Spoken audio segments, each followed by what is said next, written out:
concealed, not published. Its mistakes are buried, not headlined. Its dissenters are silenced, not praised. No expenditure is questioned, no rumor is printed, no secret is revealed. This is why John Kennedy was killed.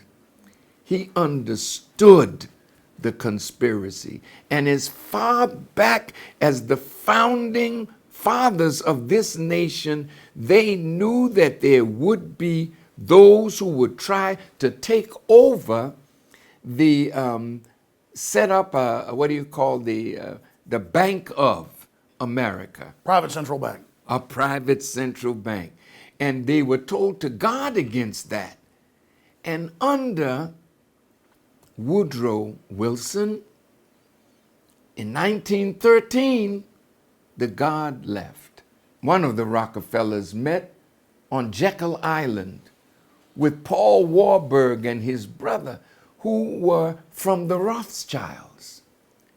They wanted to set up like the five children of Rothschild Sr., the Bank of Italy, the Bank of Austria, the Bank of France, the Bank of England, all started by the banking family. Well, who cares who the politicians are, Mr. Rothschild said, as long as they control the wealth. So they bankrolled both sides of a conflict and ended up ruling both sides.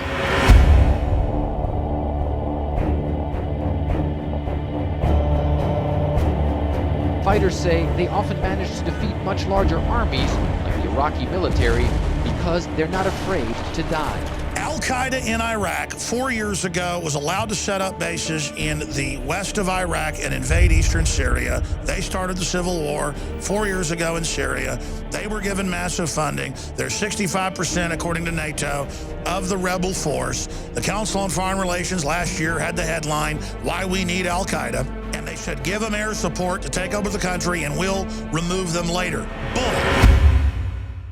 I know Obama is just a pitchman, a CEO, as you say, but at the same time, I didn't support him or McCain because I was just hoping that Obama would come in and actually bring reconciliation. How naive I was.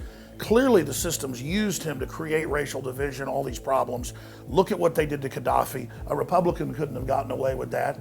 Imagine if Bush would have been doing that, what you would have had to say about him. I know you had strong words for Obama, but now Obama, Hillary, the neocons behind him, turning loose a multi-100,000 man army to run around murdering all these innocent people, killing Muslims, killing Christians, and then our media sits there and tries to spin it when Anderson Cooper is endorsing the rebels in Libya, in Egypt, in places like we see in Syria.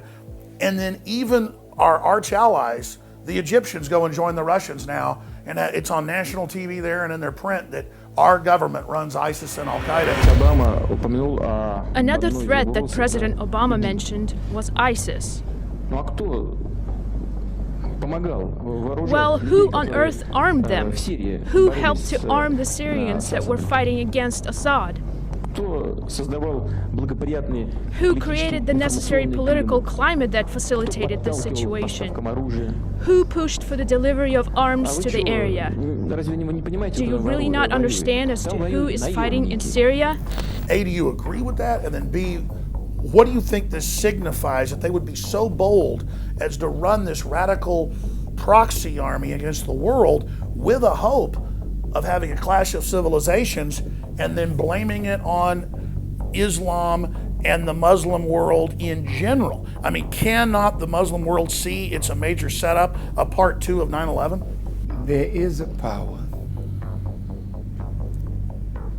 in one that is called Mahdi. That's the guide that the Islamic world has been expecting. And Masih, or Messiah, which the Christian and Jewish world have been expecting. And this Mahdi, when he comes, his number one aim is to set justice in the earth and remove every tyrant. and set up a government of peace. That's his aim. That's the aim of the Messiah, the Christ. Now what we are looking at, these are not spooks and spirits that come out of space. These are human beings anointed with power and wisdom to do exactly what they purpose to do. That's why I know the globalists will never win. It appears that they're winning, but their plot is turning in against them. God has said, you have to reap now what you've sown. You've destroyed cities and towns in Europe, in Africa, in the Middle East, things that you didn't want. America destroyed them. Now look at your cities. They're underwater. Your farmland being destroyed. Fire burning the lands of California and the West. Tornadoes, hurricanes. And it's just the beginning if we don't. This is just the beginning. And that is what I wanted to say about whoever will be our president. If you're not dealing with that which has incurred the wrath of God, then you can't make America great again. And you can't bring America back from the abyss that she's falling into. Within the next few years, the dollar that we kill each other for will be devalued into nothing. What will people use when the dollar is gone? What will happen to the world? A war is coming. And that war will clean the slate. And whatever is left, we'll find a way to become one with each other. We have no other alternative than either to live together in peace.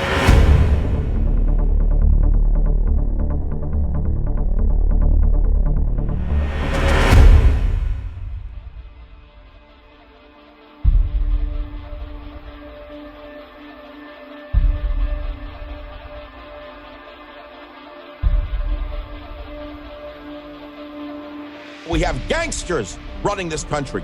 Criminals, gangsters. The bigger this war gets, the more freedoms we lose. We have a fog that has descended on our entire nation. The globalists are going to blow stuff up and blame it on you. Well, Hillary's the one who runs the cover-up. Everything you've heard us talk about is now going to unfold in triplicate spades. It's as real as it gets. I had a Supreme Court justice tell me to my face, it's over for me. I said, Matt, it's over for you. They've got the votes now to enforce copyright law. You're out of there. You want it, baby? You're about to get it.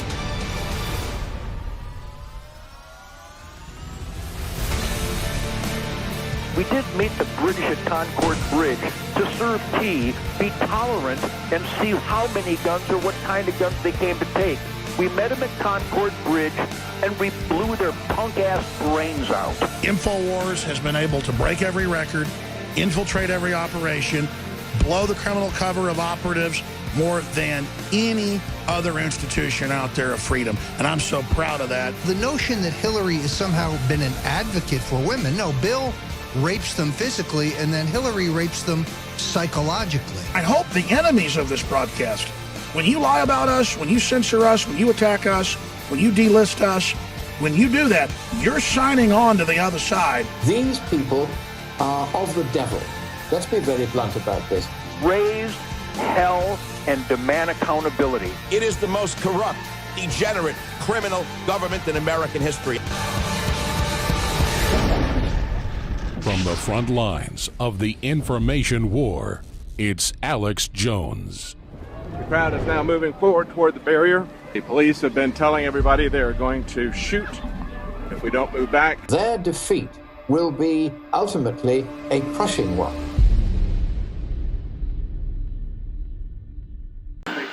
This is the heart of 1776.